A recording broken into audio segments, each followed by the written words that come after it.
It's been more than 10 days since a devastating earthquake hit southeast Turkey and Syria.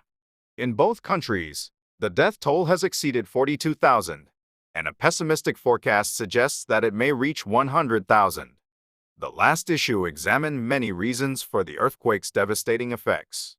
Today, we'll take a closer look at the importance of earthquake-resistant design. Designing against earthquakes, earthquake resistance, seismic, and seismic control designs. 11 years ago, the Great East Japan earthquake in 2011 off the coast of Miyagi Prefecture, Japan, recorded a whopping magnitude of 9.0. 15,899 people died in this earthquake, but most were victims of tsunamis, giant waves. Japan's earthquake-resistant design had been strengthened after many significant earthquakes, resulting in relatively low damage. Buildings are strong against vertical forces, which push from top to bottom, but weak against horizontal forces, pushing from the side.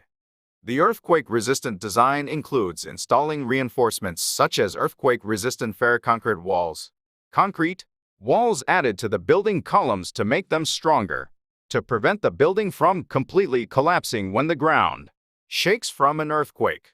There are two main ways to prepare against earthquakes: seismic design and seismic control design. The seismic design uses the principle of wave energy.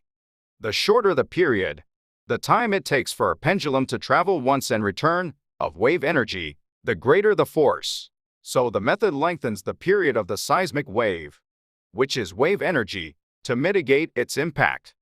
Taipei 101, a skyscraper in Taiwan, has a giant pendulum at the top of the building that causes the building to move in the opposite direction from the direction that the building shakes in the event of an earthquake. This is a seismic design that weakens the seismic waves. On the other hand, seismic control design changes the natural frequency, the frequency at which it vibrates without any external force.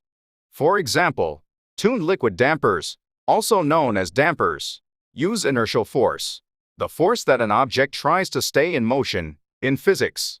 For example, synchronous liquid dampers, also known as dampers, use the inertial force of physics to keep objects in motion.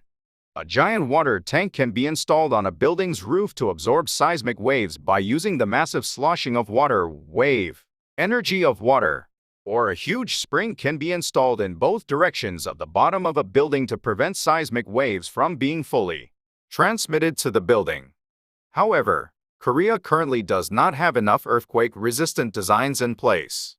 With the most recent earthquake in Turkey, we should be more concerned with and informed about earthquake-resistant design.